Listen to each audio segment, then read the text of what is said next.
Hello, welcome everyone today. First and foremost, I want to welcome everyone to our first Friday presentation. It's hosted by Southwest District. Our topic today is Get Banked, and engaging banks and credit unions as community partners in vocational rehabilitation. So we have a few housekeeping rules that we want to go over today. And we're going to just ask all of you to please be patient with technology. Please honor each other's response. We are in a judgment-free zone, and we strongly encourage you to actively participate in today's presentation. The purpose of why we are here is to increase knowledge of financial literacy and its positive impact and empowerment to individuals with disabilities, improve conversations with banking institutions and credit unions to empower individuals. I just want to say quickly as well, if you have any questions or any concerns, please hold them to the very end. We will have a Q&A with Ms. Lisa Stanley at the very end of this session, okay? So please join me in welcoming Amanda Sutherland, who's the Administrator, Workforce Development at KRESA, and Jeffrey Powless, who's a Vocational Rehabilitation Counselor here in our Southwest District. They will be providing us with our presentation today, and we're going to start today with Ms. Amanda Sutherland. So please join me in welcoming her, and I pass the baton to you, Amanda. Thank you, Valencia. Good morning, or actually, are we in the afternoon? Nope, we're still in morning, everyone. Can't remember what time of day it is.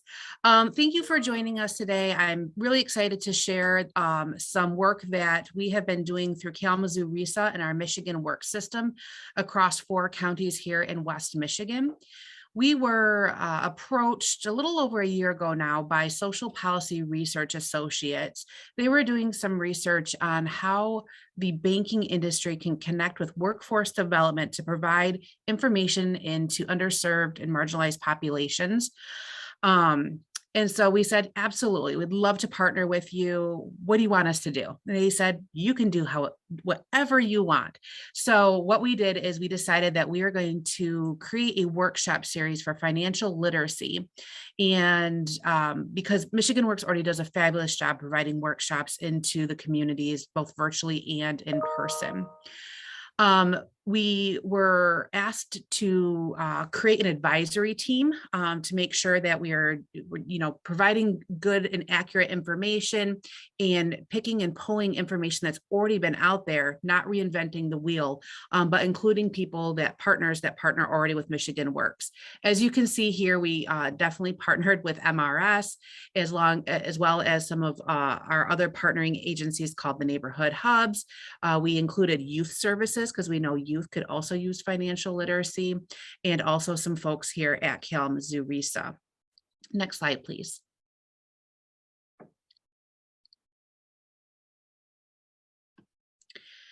So outcomes, you can't start a program or a pilot program or do some research without knowing what you want to do on the backside and what kind of data you are interested in.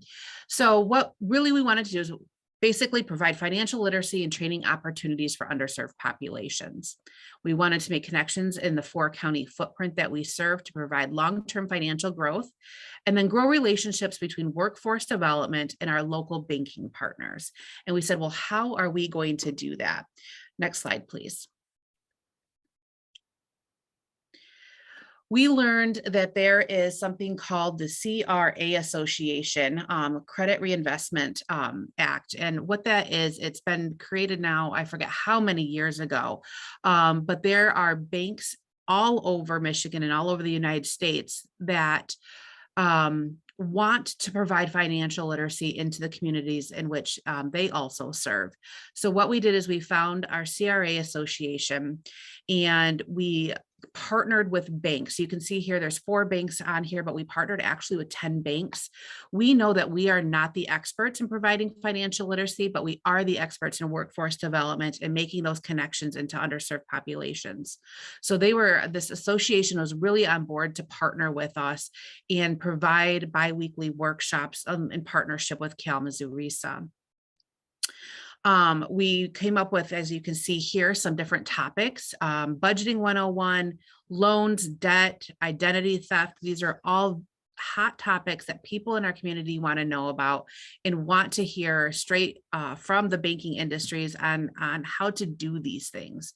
So we were very fortunate that the banks in our communities were very interested in partnering with us to help co-facilitate workshops on a bi-weekly basis. Next slide, please. So here we go. I'm going to share with you some takeaways from our financial literacy workshop series that we partnered with 10 banks on, as well as I want to let you know that we also gave this presentation at the Michigan Works conference in October. And we had a lot of good feedback and a lot of people asking questions on how they can also partner with banks in their community. Next slide, please. So learn about the Community Reinvestment Act. As you can see here, in 1977, it was created to encourage financial institutions to help meet the credit needs in communities in which they do business, specifically in low income and moderately income neighborhoods. It applies to banks only and not credit unions. So there is a difference. We love our credit unions, but we also love our banks, and the banks really want to do good work in our communities. So that's why we connected with the CRA Association here in West Michigan. Next slide, please. Build your partner bench. So you just, like I said, you want to partner with those banks. If there's not an association in your area, reaching out to individual banks is a great way as well. Most banks, if not all banks, do have a CRA officer on staff, and they're looking for ways to connect with you all. So tap into your banks, tap into the CRA associations, and invite them to the table to plan. Like I said, don't reinvent the wheel. Don't be an expert in something that you're not, but partner with the experts to deliver the content to those that you serve. Next slide, please. A workforce development board. I'm very fortunate to be part of Michigan Works, but if you are not part of Michigan Works and you're part of another partnering association or agency out there, there are workforce development boards all over Michigan. So connect with your local Michigan Works office and see if they have board members in their workforce development board that might be a banking partner. Here in Michigan Works Southwest, we did just that, and we had a couple of our board members that were integrated into the banking system, and they were also able to help us make those connections that we needed to find the information to present in our workshops. Next slide, please. Also, a partnering bench. Like I mentioned before, we reached out to partners just like MRS to be on our bench to provide financial literacy education and give us information about the communities in which they serve and the customers that they serve through their agencies, so we know how to best deliver the content. And also invite them to the table to plan. The more people that are giving you the information and providing the information to their customers and to their community, the more people that will arrive to your workshops to get this great information. Next slide, please. I keep saying this over and over, but number 5, again, don't reinvent the wheel. Reach out to the partners, reach out to the banks, check the FDIC's Money Smart curriculum. There is amazing financial literacy curriculum already created. It is free. You can download the information, and it's a resource and ready to go. There's great tips, tools, tricks, worksheets, workbooks. It's all great information. And if you've never visited the Money Smart curriculum through the FDIC online, I strongly encourage you to do so. You will thank me later. Next slide, please. Bridging the trust gap. We know that there is a history of predatory lending practices, and which has created mistrust of banks. So we always hear that banks are way different than your credit unions. And part of that is the feeling of mistrust in the past.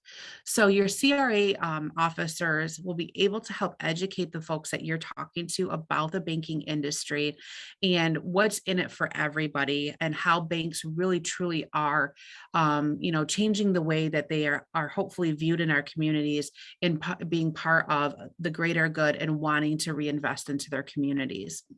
We know that CRA officers partner across our community, just like the credit unions also do. Next slide, please.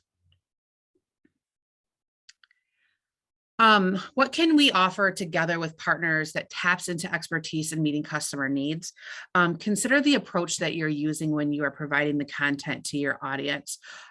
We don't want to provide the widest range of information because we know that that's just too obtuse and too much information. There's so much financial information that we want to get into people's hands. So possibly taking a survey to understand what your folks are wanting to know about, so you can go more narrow and deep instead of wide.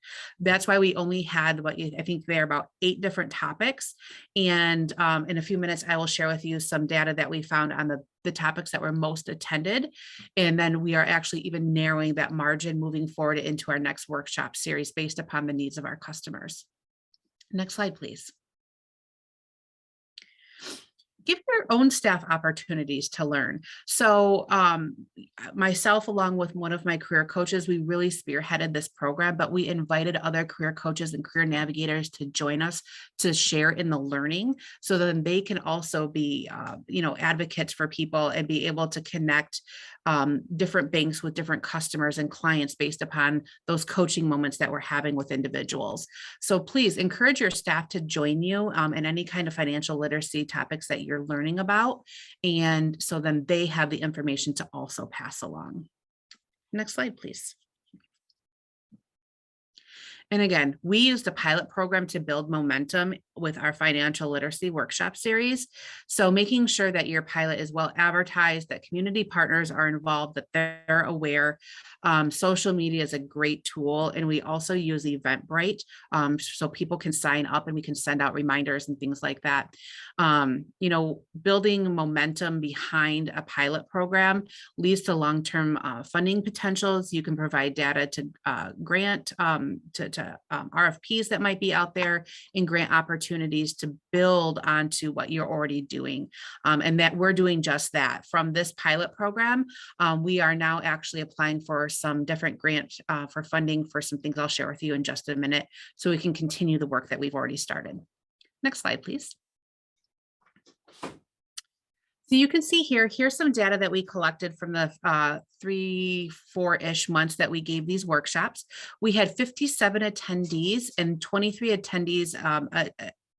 Let me back up a little bit. We had two different kinds of workshops, 57 attendees at the bank-led workshop. So when those CRA officers came in and delivered the content through our workshop series, we had 57 people attend those.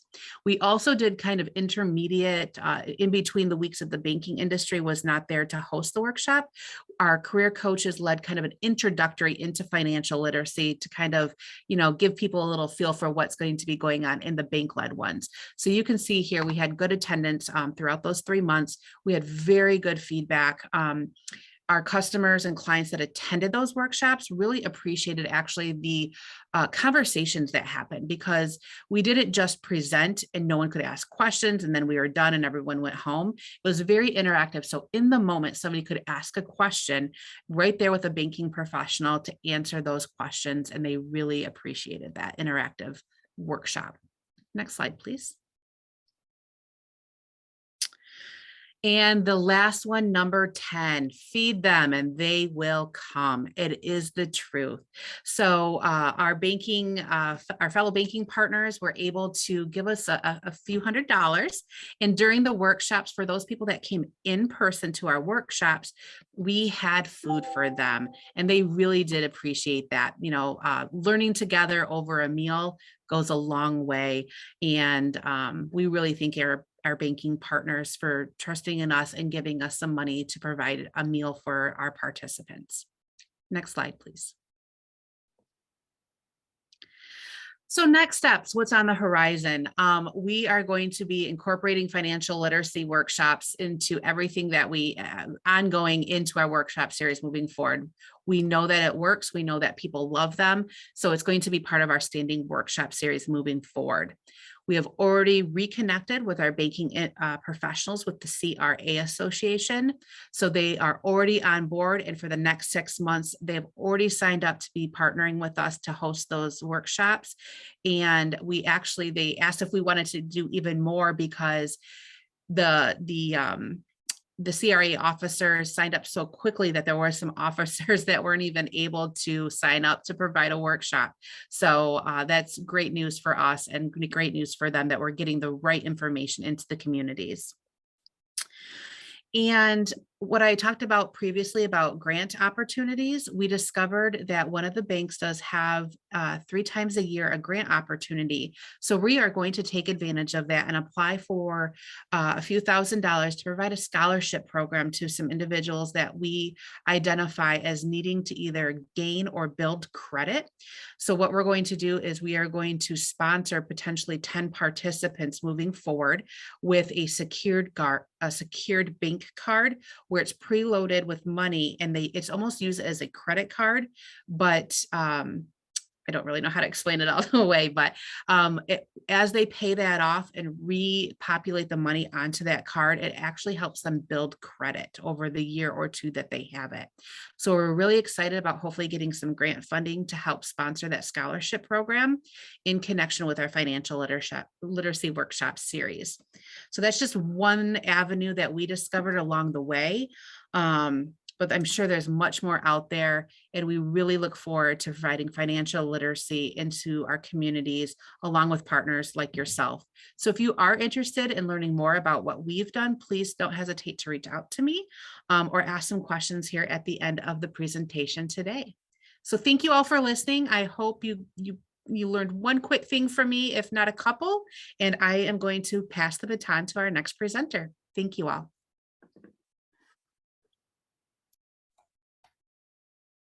Thanks, Amanda.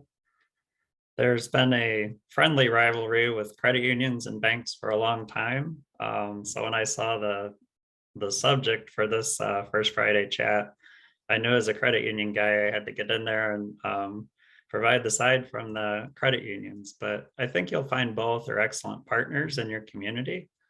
And so I'm going to talk a little bit about how you can partner with your local credit union.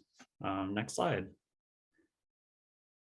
Michigan is blessed to have a credit union on about every corner. I know in the Kalamazoo area, that's the way it is. 5 to 6 million people are members of at least one credit union. And so that gives you a good opportunity for a partner with an organization that is not for profit. So not for profits differ from nonprofits in that we are for service, but not for charity. And so when you approach a credit union, you may not realize it, but they're there to serve the community as well. Next slide. So I came up with some ideas. I've been working with Arbor Financial in Kalamazoo for about 15 years. This is my volunteer work. It may seem unusual, but a credit union can't exist without a volunteer board of members in good standing. And so I've been a committee member, but then I've been on the board itself for about 10 years now and have kind of a unique perspective into how credit unions work. So as we look to hook our customers up with opportunities, internships are a little bit tricky because they have the same privacy concerns that we do. And for a person to come in and do an internship and see member data is problematic. So what we did at Arbor was created what we called externships. These are a little bit shorter than a full internship, but they allow a person who might be interested in working in a credit union to do what we in the field would call job shadowing. This would be customized job shadowing. And it could be from a period from maybe 2 days to 2 weeks, where people get to come in and see what it's like to work there and without directly working with member data. You can also use credit unions as a source for informational interviews. So think of someone who does loan underwriting all day. They deal with paperwork, forms, calling people to get more information, but primarily back office numbers kind of job.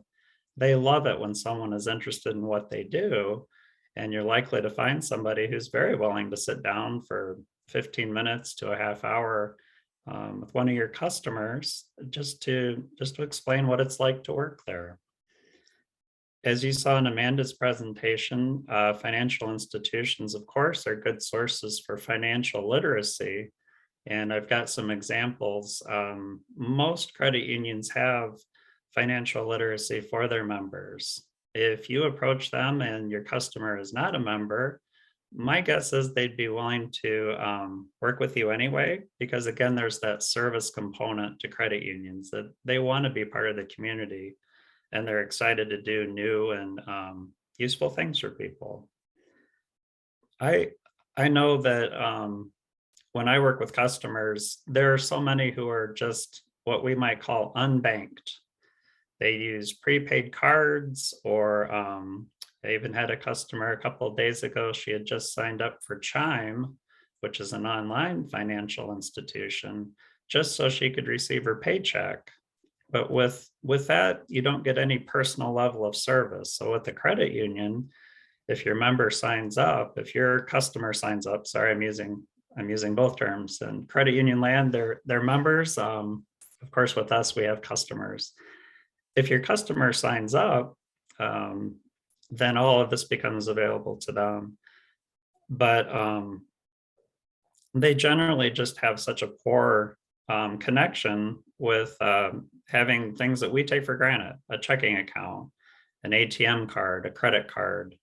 And so going into a credit union is an easy way to have someone sit down and walk them through that, what those mean, and can get people started with just the basic services that they can build on. Next slide.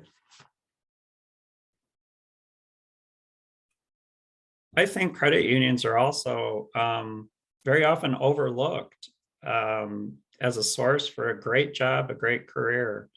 I've never been in a credit union where they were super grumpy. It's always everybody's happy, friendly, you're working indoors. It's a nice office environment. And credit unions have the same departments that any other business would. So as you look at your customer list, there are going to be jobs that are entry level, whether it's doing custodial work or things like that, or being the teller, the first financial service representative person that you'd run into when you go in there. But they've also got people that work in marketing. They've got people that work in operations that help run the credit union. More and more, of course, the information technology departments are getting bigger and bigger. And so there are a lot of jobs there, as well as the jobs that you would expect. So you've got people that work in lending, and even commercial lending, mortgages, automobiles, RVs, just a lot of variety of jobs that I think are overlooked. They're great places to work. If we flip that, as we often do as VR counselors, you're also a source for bringing overlooked talent to the credit union. They're just like any other employer. If they have not made an intentional effort to hire people with disabilities, then they're going to have the same fears. They're going to have the same questions that any other business that you might have worked with has. And then as a VR counselor, of course, you're there to help bridge that. You're there to help reassure them, hook them up with resources, maybe explain Americans with Disabilities Act a little bit, just to alleviate those fears and get them hooked, is what I call it, on hiring people with disabilities. We know, doing this for a living, that people with disabilities are great employees. I think it has to do with it's harder to get a job, and so once you have it, you appreciate it more. You're a loyal employee, and we've got customers that'll just do anything to keep that job. And once employers realize that, I think they get hooked, and that just makes that partnership stronger. So another avenue for you to have somebody to call when you've got somebody that would be a good match. When you do this, as you'll find out, as I do, anytime you go out into the community, you're going to make more connections because of that. So you'll see credit unions, not so much at Chamber of Commerce events, but at things like the annual home expo. That's what I'm trying to say. You'll see them at home expos. You'll see them at community events like parades, anything where there's their service and good PR, you're probably going to have credit union people there. For those of you doing work on transition caseloads, the credit unions are already into the high schools, and many have partnerships. And so, your network will increase greatly if you're working with a credit union. Other ideas, I know when I go out, I'm an out county counselor. I serve Berry County, and I'm always looking for potential places to meet with people. My libraries don't have private rooms, and so some credit unions may surprise you and have community rooms or office space that they make available to community members, and might be an easy link for you. I know that our branch in Lawrence, Michigan is part of the ISD there. And so they've got a partnership right with the schools and have some space. And I believe our Papa office also had a community room for a while. Things, of course, have changed with COVID for everybody. So, but just ask, they might surprise you. And then as always, excuse me while I get some water and clear my voice up here. They're great sources of referrals. I always have to remind my partners that, I'm not just there to bring you customers. There might be people on your staff who have needs, people with disabilities that are not knowing what they're going to do next. And it's fun to see their eyes get wide and say, well, wait a minute, you can help our people too. And say, yep, we help everybody. And do your elevator speech with them. Tell them a little bit about eligibility and how easy it is to apply. And so credit unions can be great sources for referrals too. Next slide. So I put together just some screenshots of some of the financial resources that I found. I tried to spread it out geographically, tried to spread it out by rivalry, as you'll see here in a minute. But these are just to give you some ideas of what they will offer. And again, for free. So next slide. University of Michigan Credit Union. You can see they've got some workshop series, money management, credit education, financial empowerment, and also for our transition students, they love to work with young people. And this was just the first page. They had more that was under that, but I just wanted to give you the idea. Next slide. Here's Michigan First Credit Union, a fresh approach to finances. They have a money mentor program. And you can see after COVID, they've got some flexibility. So virtual and in-person group presentations. It used to be they would come out to you, or you would come in physically and take over the break room or the training room. But now, of course, everybody's geared up to do virtual. And so a lot more flexibility there. Basic financial wellness and financial tips to succeed. A lot of useful tools that they bring to the table. Next slide. This is my credit union, Arbor Financial, and we decided to go with short video modules. They did some research on attention span in human beings and found out that not every human being wants to sit through an hour presentation, which we are at 1/2 hour into here. So we've got short modules that people can click into and get the specific education or training that they want to. And we're also willing to sit down with people in person, but we've had great success with people utilizing these. Next slide. Michigan State is so big, they don't have to worry about how large their name is. So for marketing, it's Michigan State University Federal Credit Union, and they stick by that, and that's great for them.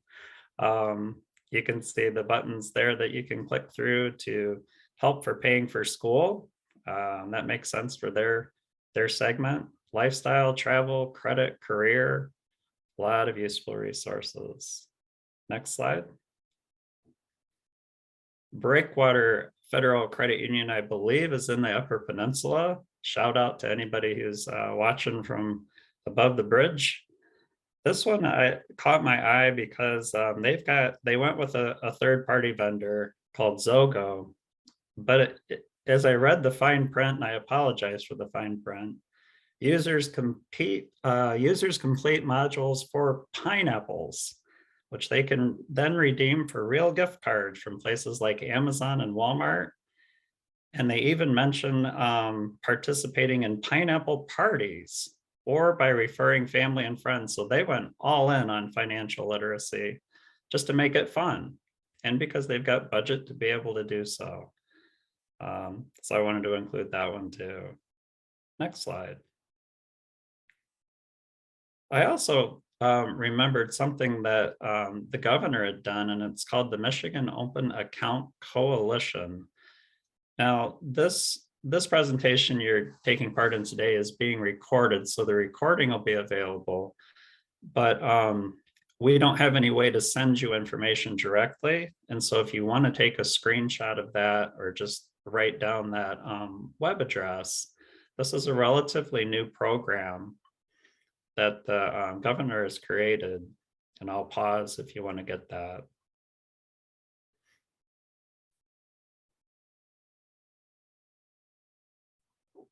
Or if you just Google Michigan Open Account Coalition. So next slide. And I copied the press release in here. As you can see, that was this year on May 4th. New program to help more Michiganders participate in the growing economy. And what the goal is to have accounts without gotchas, accounts without hidden fees, aimed mainly at people that are a lot like our customers, maybe not used to being banked, maybe not, maybe more used to using payday lenders and things like that, where they're taken advantage of. So the idea was to create standardized accounts that can help people save money and avoid surprise fees. Next slide is just continues her press announcement. So not having access to financial resources and tools costs unbanked and underbanked Michiganders an average of over $3,000 a year in fees for check cashing, money orders, bill pay services, third-party debit cards, all the things we see our customers using. This was designed to give them another channel. Next slide. So Michiganders deserve access to safe and secure financial services without paying an arm and a leg in hidden fees. Certified low or no cost bank or credit union accounts with no hidden fees, no overdraft fees. Now think about that, no overdraft fees, and little to no minimum deposits. So with standard accounts, there are limits. If you don't maintain at least $500, or I've seen some accounts where you have to maintain $2,000 or $3,000 to get the perks. Falling below that, you might fall into paying monthly fees again. These kind of accounts are designed so that that doesn't happen to a person. Next slide. And again, the basic financial services that we might take for granted, debit card, direct deposit, online bill pay, those services will all be there as well. Also, we don't pull credit reports of our customers, but in talking with them, normally many of them have terrible scores. You're talking 500 credit score or 500 and 600 level credit scores. They just basically can't get credit. And the idea with these accounts is to give them somebody in the community that can also help them build or rebuild their credit, which can be crucial. That's just one more backup system that helps them. Next slide. This list has been updated. So if you go to that website, you'll see the partners, and it's not a lot, but the big ones are on there, and you can see a lot of banks are on there. Maybe you don't have a credit union right in town, or maybe your customer already uses a bank. it's worth asking if they participate in this program. They might not be aware that an account like this exists. They might be paying lots of money a month in fees that they may not have to pay if they're signed up this way. Next slide. So next steps for you as a counselor or as somebody who wants to forge relationships with your local credit union. Next slide. Just start with yourself.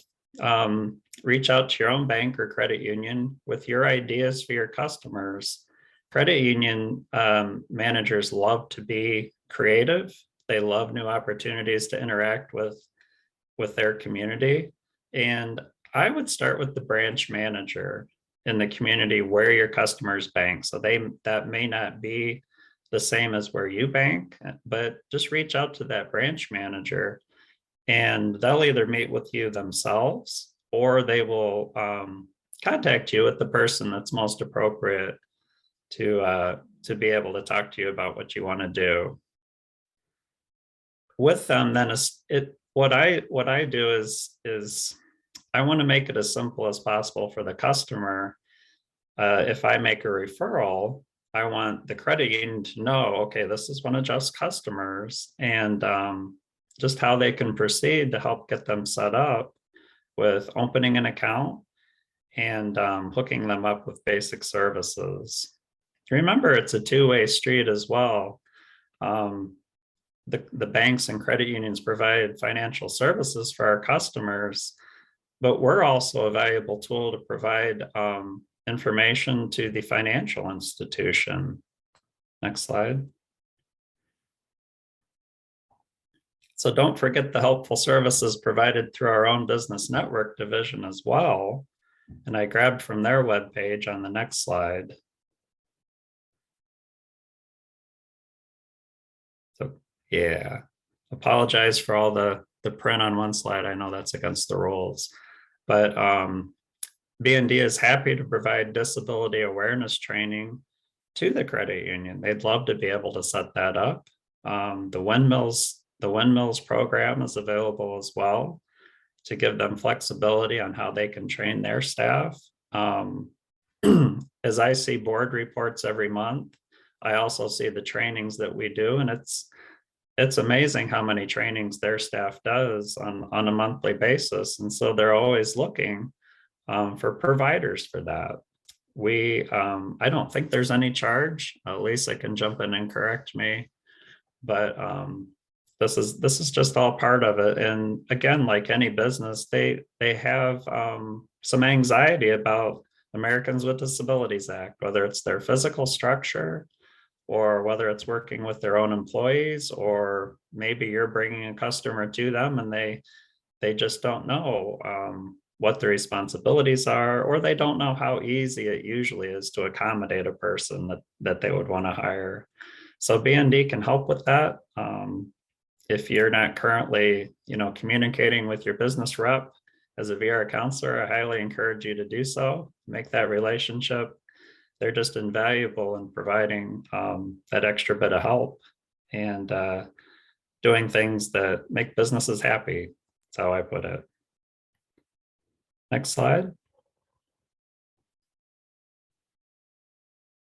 So again, we don't have any way to push out the slideshow to you or the information that we gave, but if you want to take a screenshot or a picture of my information, I'm happy to talk to you more. I could talk all day about credit unions. It's one of my favorite things. And if you have any ideas or success stories to share, those are greatly appreciated too. And thank you so much for coming today. What we're going to do is open it up if anybody has specific questions. I know that the question and answer feature works in Zoom, and you just pop your question in there and we'll attempt to answer it. I think that's the last of mine, and plop it back to Valencia and Lisa. Thank you so much, Jeff. And yes, BND, we're happy to support in any way that you guys may need some support with your businesses or your community partners. But even if you want to just pop on live here, please feel free to unmute yourself, and Amanda and Jeff are available to answer any specific questions that you may have related to today's presentation, Getting Banked, and how we can engage with banks as well as credit unions to support our community and our customers. So do we have any questions out there or comments?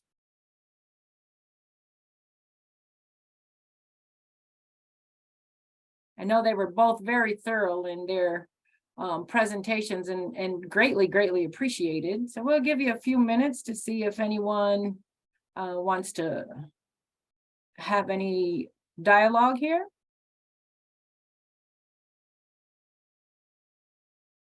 We have one question.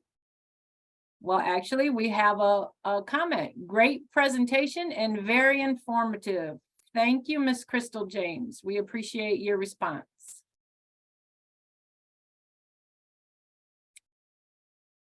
We have another comment. Great to see all these resources that are available.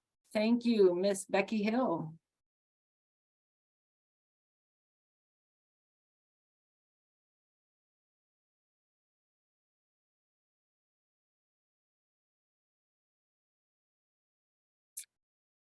Well, as we wrap things up, feel free if you have anything additional to add, but I want to recognize our host today, Miss Valencia Jennings.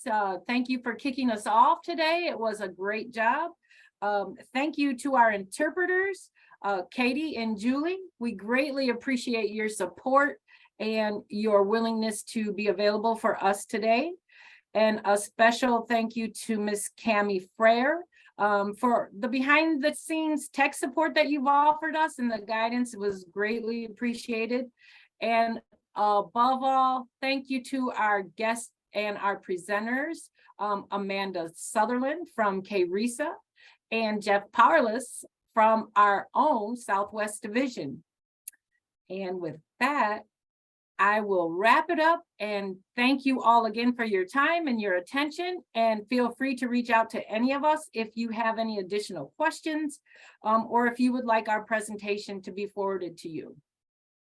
Thank you all and have a happy holiday season and an amazing weekend.